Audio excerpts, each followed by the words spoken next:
LeBron James breaks the scoring record, and we got the trade deadline coming up. Me and Bobby in the building. We're going to talk about LeBron breaking the scoring record and what do we expect to come down at the trade deadline. We'll get into all that and more right after this.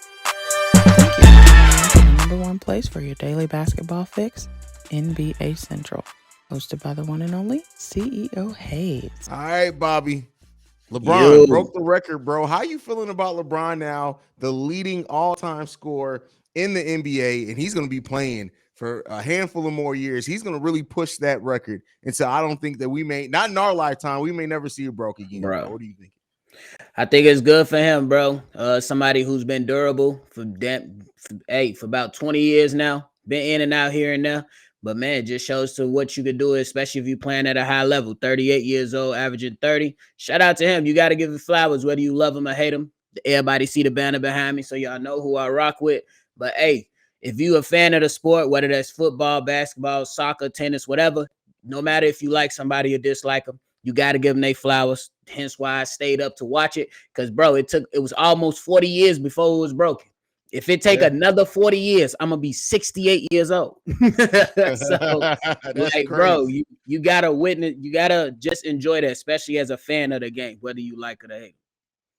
Yeah, I mean, you got to. No matter what, you can't hate on the player too much for what he's accomplished. And, like I said, kind of on Locked on Bulls, we were live while he broke the record, is that, I'm not the biggest LeBron fan. I love what he's done in activism and outside of basketball and things like that. But you can't deny he's lived up to every bit of the hype that was placed on him back when he was 16 years old, bro. Not many people do that shit. Not many people live up to the hype, bro.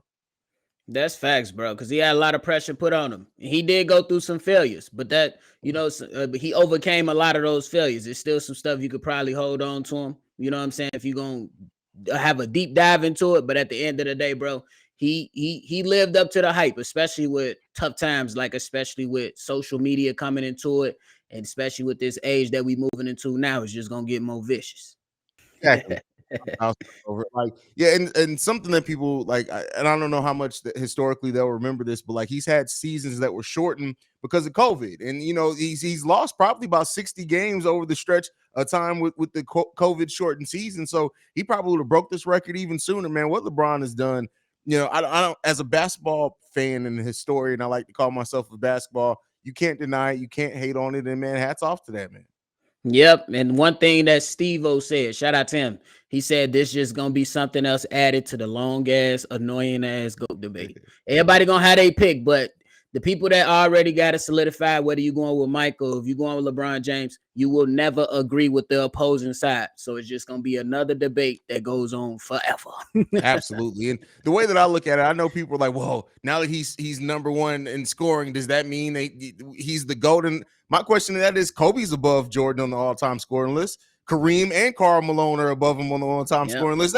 It's a set of circumstances that need to be hit to get there. To me, that doesn't make you the greatest of all time. He is a great in this game. And when you look at the Mount Rushmore of basketball, he absolutely deserves to be on it. But listen, I'm never going to put anybody, but let me not say anybody, because I'm fair if I ever see it. But to me, LeBron isn't over MJ, bro. And he's not over Kobe either.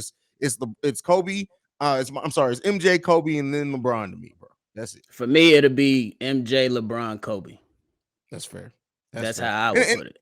And to that said, like when people get into that argument of like LeBron or MJ, listen, I understand everything that you could point out about LeBron. I'm not going to say anybody's crazy for saying that LeBron is the greatest of all time, because at the end of the day, the accolades speak for themselves. But listen, I lived through seeing both of these players play and Kobe. I saw all their careers. MJ was just different, bro. MJ was just a different breed, bro. Yeah, and you got to point that, because the only way I was able to see is going back and watching. You know what I'm saying? Like if I'm being honest, the only careers that I really like had the time to actually, watch and dissect was Kobe and LeBron. You know what I'm saying? So it's a lot of people in my generation that feel like that now, especially the younger kids, because they all on TikTok making, I told you guys LeBron was the GOAT. They on TikTok going crazy. The Centennials. Bro, the Centennials are a weird group of people, bro. A weird group of people. Their reliance on technology is ridiculous. Bro, literally. I was at a store and somebody asked, my first name's Cordero. I understand you don't know how to spell that. Then he was like, well, what's your last name? I said Johnson. Why did he ask Siri how to spell Johnson? Oh You're a my fucking goodness. idiot, bro.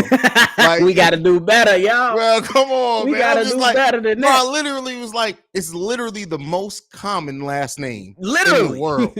Like, Literally. This what we doing? That is crazy. But yeah, Not that's crazy. Hey Siri. Come on, man. Bro, come on. Like, Siri, how do you spell Johnson? Are you stupid? Like, that's wild to me, bro. That's wild, bro. But moving on, man. We're in the trade deadline right now, bro. Trade deadline, as of this recording, is tomorrow. A lot of rumors going around. Nothing like solidified per se as far as big time trades. It seems like the Brooklyn Nets, as much as they said that they aren't going to be shopping KD, there's now some rumor going around that they could be interested in it after meeting with KD. How busy do you expect this trade deadline to be tomorrow for the NBA? I think it's gonna be minor moves. I don't think it's gonna be like, I think it might have some activity, but I don't see nothing major. I believe KD, with him being a superstar, you want to take your time with that trade. You do not want to, get stuck in the bind, giving him away for something that you feel like you deserve. Because if I'm the Nets, I'm looking at who am I getting back? I don't want a bunch of role players. I want young pieces with star potential or a star already. So they got to analyze that. But as far as the other team, I think it's gonna be some discussions. I don't know if nothing gonna go through, but one team I'm looking at is the Toronto Raptors. You know what I'm saying? They got a lot of young wing players over there with Fred VanVleet, OG, and players like that. So I want to see what's gonna go on with those guys, and then a couple more here now. Yeah, it seems like Fred VanVleet, him, OG, or Pascal. Any combination of those three players are probably going to be gone by this trade deadline. Cam Reddish, he seems like he's been on the trade block forever. Come on. Bones Highland is another name that you're hearing a lot. I love that of kid trade game, rumor around. Bro, I'm not gonna lie to you, bro. Like, I know Bulls fans, me and you both Bulls fans. A lot of Bulls fans are like, let's trade for Bones Highland. I don't know if he necessarily fits for the Bulls, but I tell you what, that kid he's a ball. He's a hooper, bro.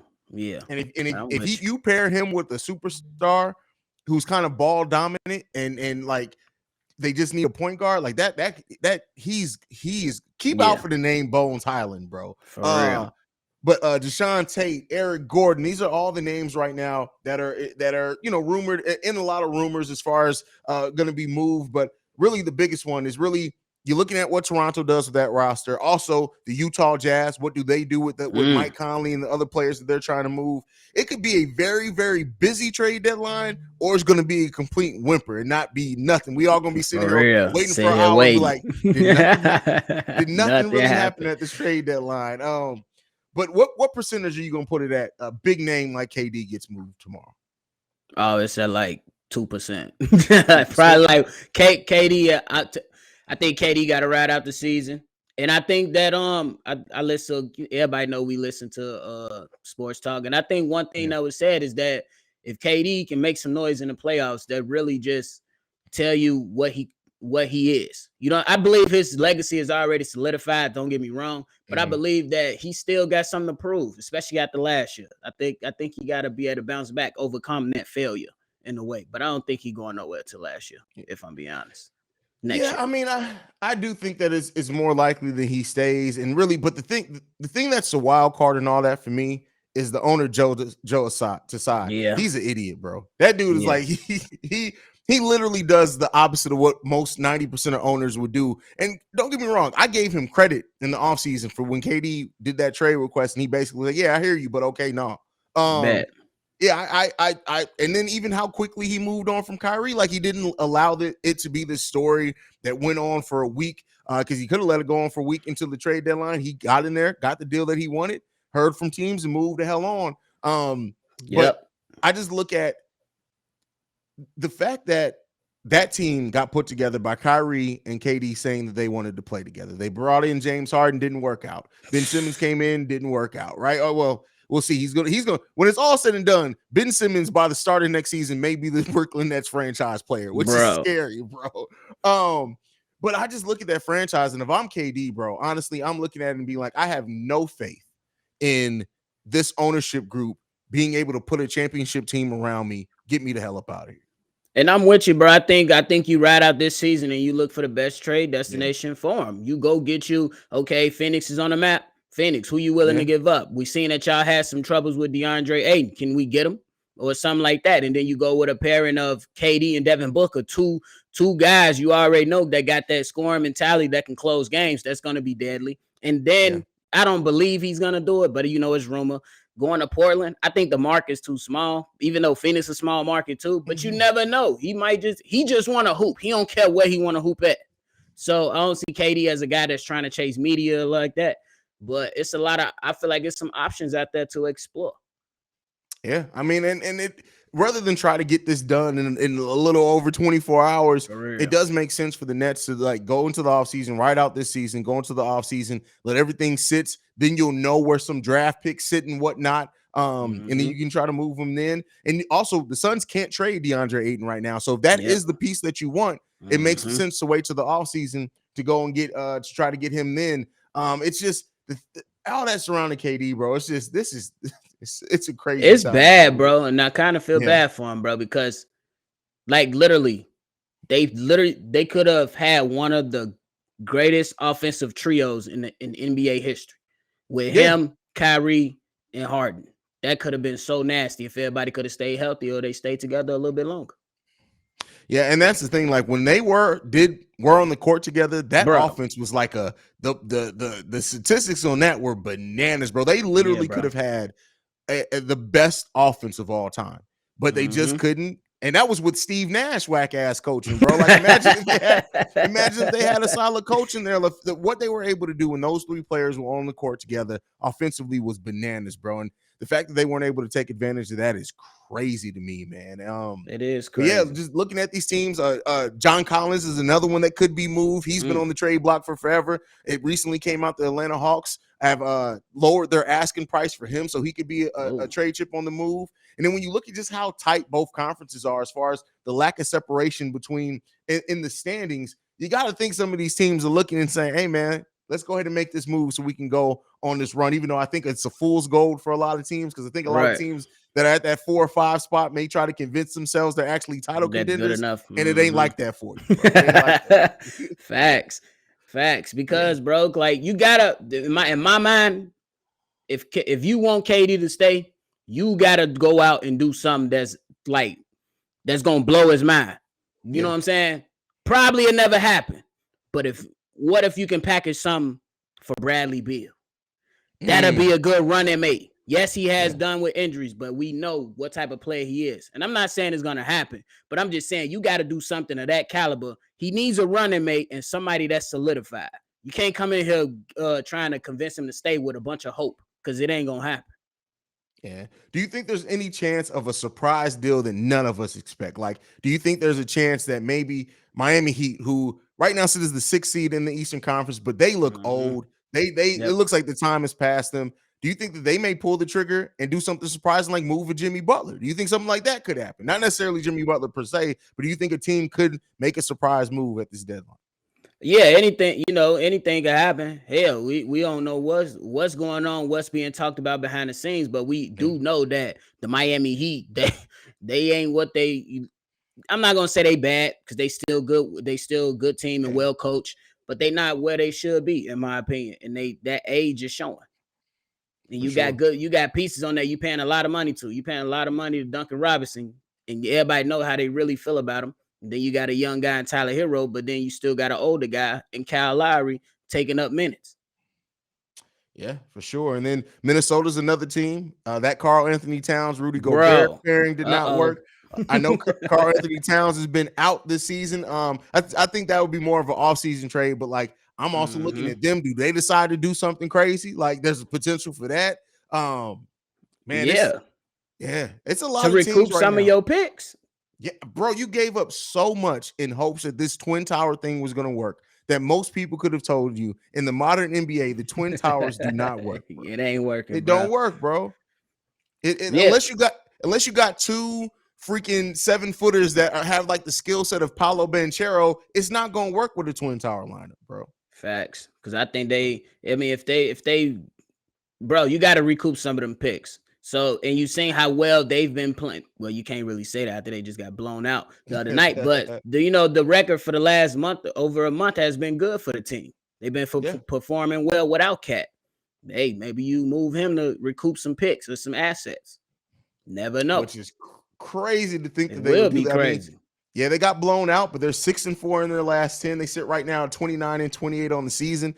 Karl Anthony Towns still doesn't have a deadline to return. They don't even know. He's out indefinitely. That is crazy. So yeah, you got to look at some things. There could be some teams that make some surprising moves, move on from some things. Also, look out for the teams that decide to go full tank. You got Utah Jazz, who were number one team in the West for a while there. They fell all the way back down to earth. They're one game below 500 now. Danny Ainge called that in. Yeah, bro. Danny Ainge is like, hey, man, listen, y'all winning too goddamn much. I'm about to fuck y'all all up. Real. But yeah, Mike Conley's definitely a trade piece to look for there. You've heard things about Jared Vanderbilt. Seems like they're going to try to keep Jordan Clarkson, which shout out to him. He's about to get paid regardless. But that's another team that has a lot of assets down there for the teams that are up above them. May look to do some things. So that's true, man. And I'm gonna throw this out there. I don't think there's nothing gonna happen for his team, but I would love to see at least some talent get on his team. LaMelo Ball with the Hornets. Sure, he just got an offensive game and a passing ability that's nice, bro. You want to see him succeed. And Mike, get right, bro. Tell your GMs to hold it down, Mr. Owner. Get right, bro. Shit. Michael Jordan may be the greatest player of all time, but he's also the worst owner of all time, bro. Michael Jordan is a terrible basketball owner. You literally, like, if you go back and look, I saw a video where they were talking about the last 10 years of Charlotte Hornet draft picks. When you look at that, bro, it's literally disgusting. Bro, it's disgusting. And then you get lucky. You get LaMelo Ball, who could be a potential franchise player that you can build around, and they just can't do it, bro. I mean, and to their credit, they've tried some things, right?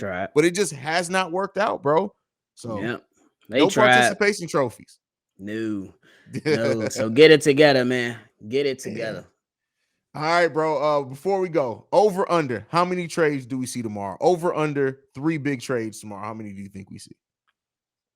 I would say over. Over 3 big trades? What you mean big though? I don't see.